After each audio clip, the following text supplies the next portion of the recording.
Assalamualaikum dan salam sejahtera. Anda sedang menonton agenda Awani secara langsung dari studio Awani Bukit Kewangan Kuala Lumpur. Dan malam ini saya ingin bercakap tentang PRU, tetapi bukan PRU 13 Malaysia, PRU yang berlangsung di Pakistan. Kerana seperti kita tahun 2013 ataupun 2013, Pakistan juga berhadapan dengan ibu segala pilihan raya. Malah kalau saya baca liputan-liputan media di sana, sama ada media massa ataupun yang dalam talian, lebih meriah lagi berbanding kita dalam aspek intensiti ataupun darjah ketinggian kehangatan itu. Dan dalam konteks itu saya berterima kasih kepada Dr. Azharuddin Mat Dali. Tentunya saya bersandar kepada pemikir-pemikir pengkaji kita di Menara Gading dan Universiti Melaya menjadi pilihan malam ini selepas USM bersama saya semalam. Tapi malam ini saya nak melihat keluar ke Pakistan. Sebagai penganalisis Asia Selatan, mungkin Dr. Azharuddin boleh berikan saya, termasuklah saya jugalah, kerana sibuk kami ini dengan PRU 13, mungkin terlepas sedikit untuk mengikuti dengan dekat pilihan raya di Pakistan ini, kerana mereka juga memanggilnya the mother of all elections. Dan mereka juga menggelarkannya tsunami. Cuma bagi mereka, tsunami itu bukan satu tsunami yang mengubah segalanya, tetapi tsunami yang diharapkan tu surut sedikit, ada pula beberapa tsunami kecil lain yang lama kembali dan sebagainya. Jadi mungkin boleh bagi gambaran. Terima kasih Kamarul.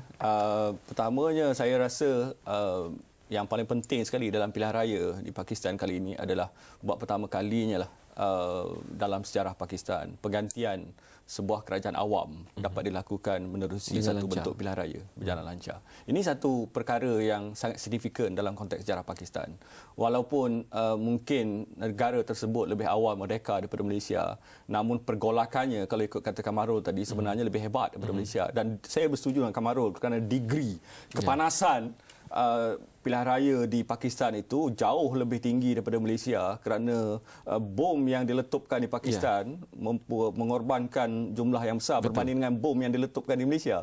So itu satu perkara. Tapi yang paling penting saya rasa adalah dalam konteks pilihan raya ini adalah pembabitan tentera yang bersifat minima, berada di luar lingkungan itu. Jadi saya rasa ini yang paling penting sekali hingga membolehkan kerajaan dapat dibentuk, sebuah kerajaan baru dapat dibentuk untuk meneruskan kesinambungan negara Pakistan. Dan yang paling penting saya rasa ia dapat mencerminkan sesuatu yang positif dari sudut kacamata antarabangsa. Itu yang paling penting. Daripada sebuah negara yang dianggap hampir untuk dilihat sebagai sebuah negara yang gagal, Pakistan. So sekarang ini Pakistan boleh merangka sesuatu yang lebih positif, lebih baik pada masa akan datang.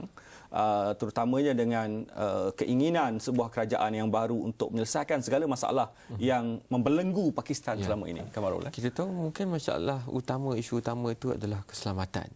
Bagaimana mungkin kemajuan dapat dicapai jika tak tahu di mana bom seterusnya akan meletup atau di mana serangan pengganas misalnya. Dan kos yang mereka bayar untuk membantu Taliban membebaskan bumi Afghanistan daripada cengkaman Soviet Rusia itu kini beralih ke negara mereka sendiri. Ini yang menjadi satu perkara besar, walaupun ada beberapa perkara lain. Salah satu perkara penting yang perlu dilakukan oleh Nawaz Sharif sebagai Perdana Menteri sekarang ini adalah isu keselamatan. Selain daripada isu ekonomi, hubungan luar dan sebagainya. Isu keselamatan merupakan prioriti, keutamaan. Namun begitu bila kita dapati sebaik saja pilihan raya diselesai dan didapati bahawa Nawaz Sharif berjaya membentuk kerajaannya, suara-suara untuk menyelesaikan isu itu kelihatannya belum nampak sesuatu yang konkret, sesuatu yang jelas bagaimana ia perlu dilakukan. Berbanding dengan misalnya isu berkaitan dengan ekonomi, Nawaz Sharif sewaktu berkata sebaik saja menang dalam pilihan raya misalnya, yang penting sekali adalah mengembalikan hubungan dengan India, dengan Amerika Syarikat dan sebagainya. Isu keselamatan kelihatannya agak tidak berapa disentuh. Kerana saya melihat, Kamarul, isu ni a bit sensitif dalam konteks Pakistan.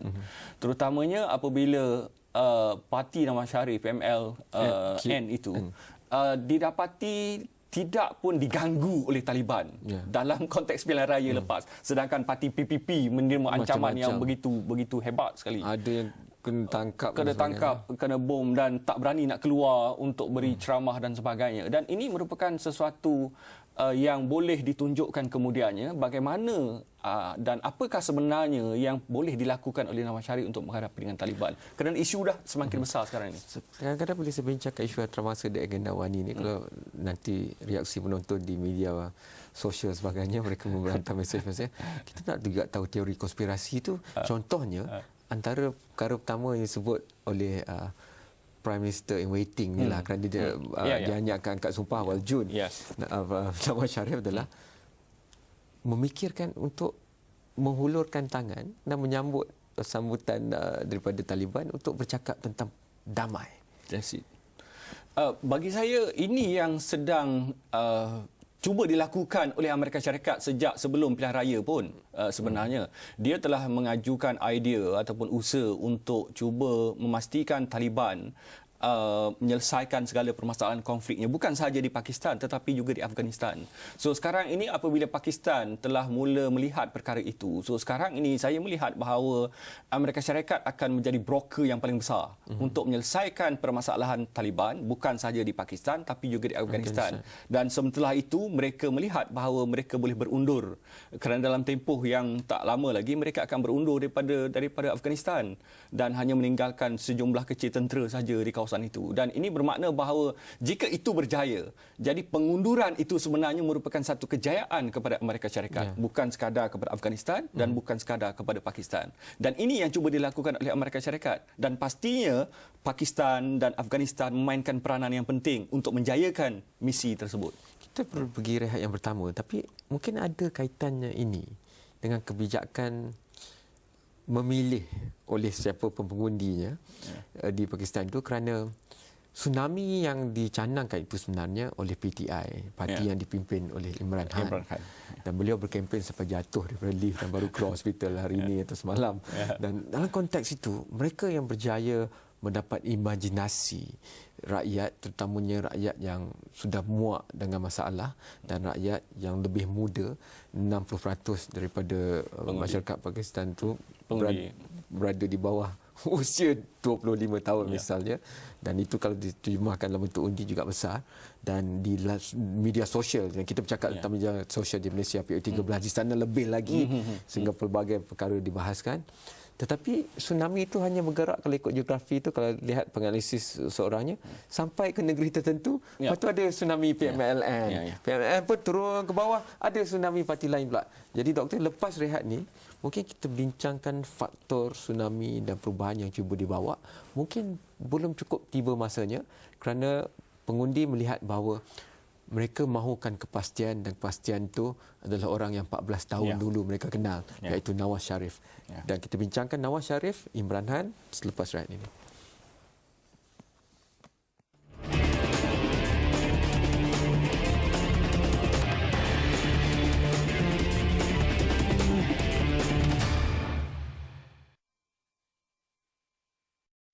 Anda masih menonton Agenda Awani. Kita masih memikirkan tentang Pakistan, kerana ada banyak persamaan kita dengan Pakistan sebenarnya. Kalau kita nak tengok yang samalah, ekonomi mereka pada satu ketika itu juga begitu disifatkan sebagai macam harimau Asia Selatan lah, macam kita juga tiger ekonomi di Asia Tenggara contohnya. Tapi kini mereka juga ada peralihan dan sebagainya, dan ramai yang melihat pada pilihan raya ini untuk melihat satu perubahan. Sebab itu kempen PTI, parti Imran Khan, yang cukup dikenali, ini bekas pemain kriket juara dunia untuk Pakistan itu, beliau membawa garapan baru dan menjanjikan perkara-perkara yang sebenarnya mudah, ringkas untuk difahami, tapi begitu popular.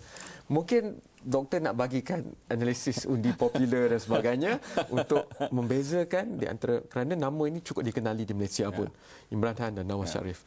Kalau boleh saya sentuh sedikit berkaitan dengan Imran Khan, Kamarul. Yang menarik bagi saya paling berkaitan dengan Imran Khan ni, walaupun beliau kalah teruk pada pilihan raya sebelum ini, partinya hampir kalah semua kerusi yang dipertandingkan. Namun dalam tempoh beberapa tahun ini, kebelakang ini, apa yang dicanangkan oleh PTI ini telah mula mendapat tempat Dia bukan sahaja dekat dengan masyarakat sebagaimana yang Kamarul katakan, tapi masyarakat Pakistan juga secara keseluruhannya cuba untuk mendapatkan satu orang lain, orang baru, tidak datang daripada keluarga Bhutto, tidak datang daripada Nawaz Sharif dan sebagainya yang telah sinonim dengan politik Pakistan.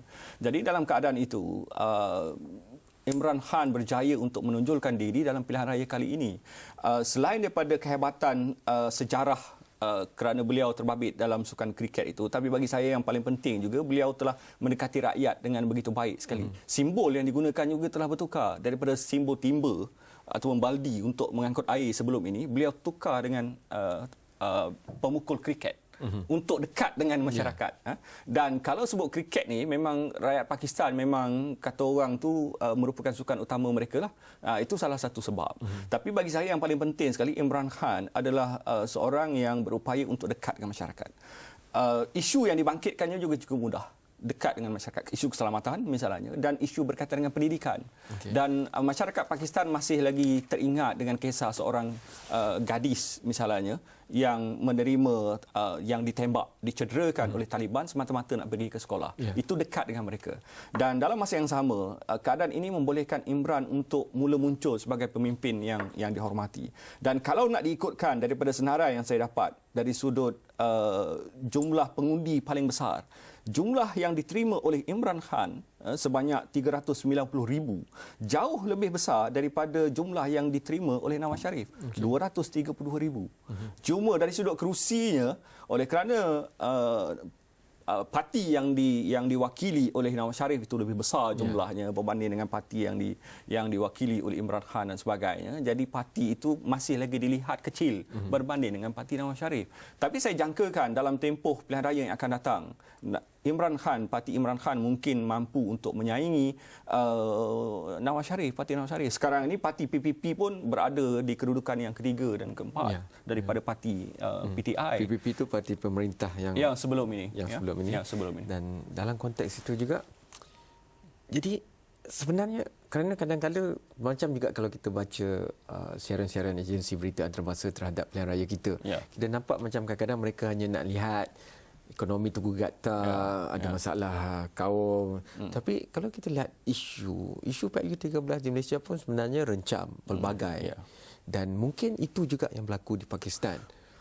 Ya, bagi saya salah satu isu yang menjadi agenda penting dalam pilihan raya di Pakistan baru lepas adalah pastinya isu keselamatan. Tapi saya rasa selain daripada isu keselamatan, isu berkaitan dengan ekonomi merupakan antara isu yang penting kerana Pakistan berhadapan dengan jumlah hutang yang semakin besar. Dijangkakan dalam tempoh 2 atau 3 tahun akan datang, jumlah hutang Pakistan dianggarkan sebanyak 60 bilion. Dan dalam tempoh yang lebih kurang sama, Pakistan terpaksa membayar sebanyak 6 bilion hutangnya. Dan hutang ini pula dibentuk dan dibuat oleh pemerintah-pemerintah sebelum ini. Termasuklah Musharrafnya dan sebagainya ketika isu ketenteraan dan sebagainya. Jadi ini yang sedang dihadapi oleh Pakistan. Dan pinjaman yang diberikan atau pinjaman yang dilakukan dengan IMF misalnya sentiasa cuba untuk mencekik Pakistan. Usaha IMF misalnya untuk membolehkan Pakistan bergerak dalam bentuk yang lebih baik, cuba dilakukan perubahan. Pada tahun 2010 tak silap saya, IMF cuba untuk menarik balik subsidi minyak. Menimbulkan satu pergolakan yang besar terhadap Pakistan. Dan isu ekonomi ini mempunyai perkaitan langsung dengan isu pembangunan.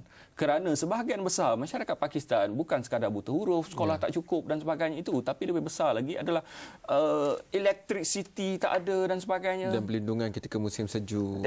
Benda-benda yang asas kepada penduduk Pakistan, itu yang sangat diperlukan oleh Pakistan hari ini. Dan daripada lawatan yang dilakukan oleh Perdana Menteri China ke Pakistan hari ini, dan salah satu agenda yang penting adalah dari sudut membangunkan ekonomi secara bersama itu. Dan saya percaya bahawa jika China semakin aktif, China dianggarkan mempunyai hubungan dengan Pakistan sebanyak 12 bilion pada tahun lepas. Dan dianggarkan dalam tempoh 2-3 tahun akan mencecah hingga 15 bilion. Saya rasa naik banyak kerana hari ini juga telah pun dilaporkan beliau telah pun menjanjikan bahawa jaminan bekalan tenaga itu yang paling penting. Ya.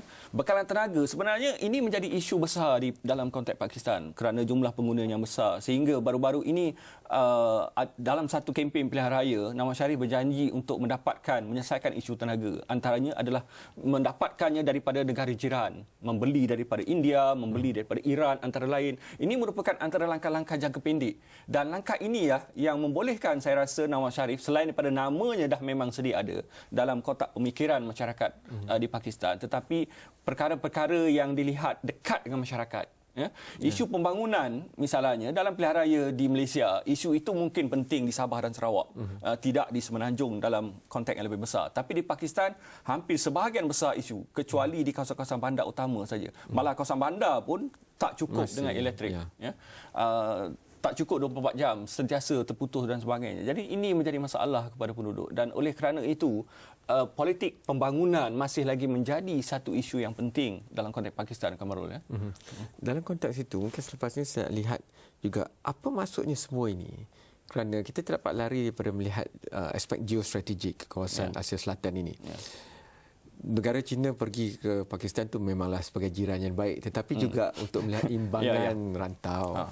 Dan kita tahu ada 2-3 ketegangan di antara negara China dan negara India misalnya. Tetapi pada masa yang sama, hari ini pemimpin China ada di Pakistan. Hari ini dan semalam juga Nawaz Sharif masih lagi mengatakan bahawa beliau mahu pergi ke India. Berjumpa dengan pemimpin di sana, mengadakan kembali hubungan yang lebih erat, baik daripada yang agak goyang sekarang. Dalam konteks itu, walaupun BJP di India telah pun lantang mengatakan, tengoklah dulu macam mana dia, kalau dia dah berubah baru kita sambut dia. Tapi itu suara pembangkang lah. Jadi itu mungkin akan mewarnakan corak rantau Asia Selatan dalam aspek strategik, dan itu juga menarik untuk kita dengar. Di Malaysia akan berlangsung Asia Pacific Roundtable awal bulan Jun. Jadi kita bincangkan itu selepas ini.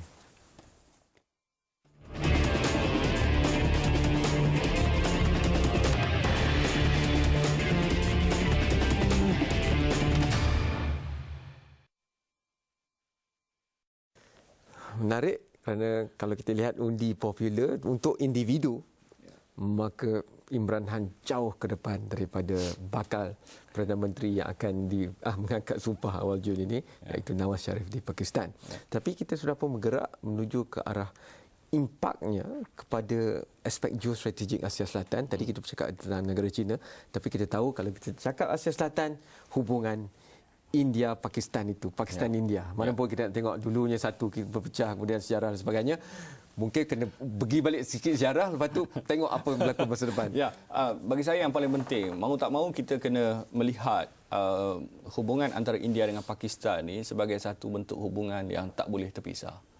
Sejarah menunjukkan bahawa 1947 misalnya, daripada pemisahan India itulah wujudnya Pakistan. Jadi dalam keadaan ini, dalam meneroka dekad-dekad abad yang ke-21 ini, kita melihat bahawa ikatan sejarah itu boleh saja menjadi asas penting dalam hubungan antara kedua negara. Tapi yang lebih penting lagi saya rasa adalah bagaimanakah untuk memperbaiki hubungan yang sentiasa pasang surut ini oleh kerana berbagai isu.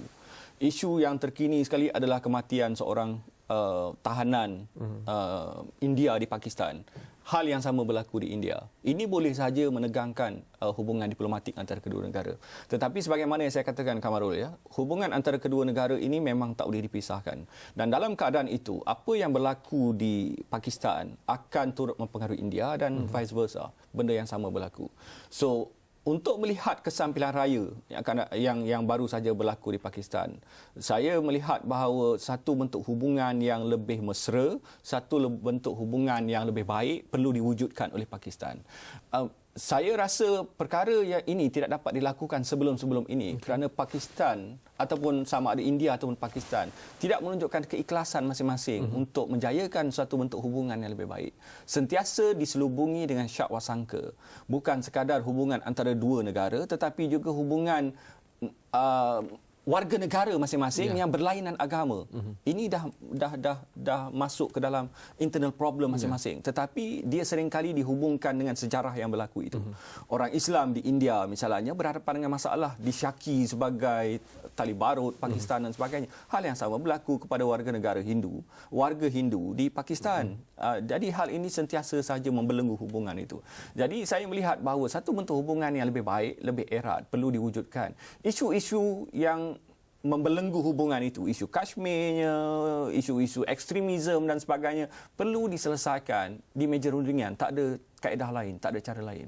Bentuk diplomatik antara kedua negara perlu diterjemahkan di meja rundingan. Pada suatu waktu dahulu pernah diadakan satu hubungan ataupun sesuatu hubungan yang dipanggil sebagai bas muhibah, membabitkan kedua negara. Tetapi oleh kerana ketegangan berlaku, bas hilang ke mana dan seumpamanya. Dia gagal mencapai matlamatnya. Tapi sewaktu dia diadakan, bukan main lagi diwar-warkan sebagai satu kaedah untuk menyelesaikan hubungan antara itu. Tapi bagi saya yang paling penting sekali adalah keikhlasan yang perlu ditunjukkan oleh kedua negara. Dan India akan menghadapi pilihan raya tak lama lagi. Dan ini juga akan menentukan hala tuju kedua-dua negara dalam konteks hubungan antara India Pakistan dan Pakistan India itu. Mungkin sebelum kita habiskan, kerana kita bercakap tentang penyatuan nasional ataupun national reconciliation, sebaik saja lepas keputusan diumumkan. Di Pakistan juga, mereka juga bercakap mungkin tak disebut national reconciliation, tapi mereka bimbang juga tentang pola pengundian mengikut etnik dan jelas mengikut negeri, kesukuan dan sebagainya.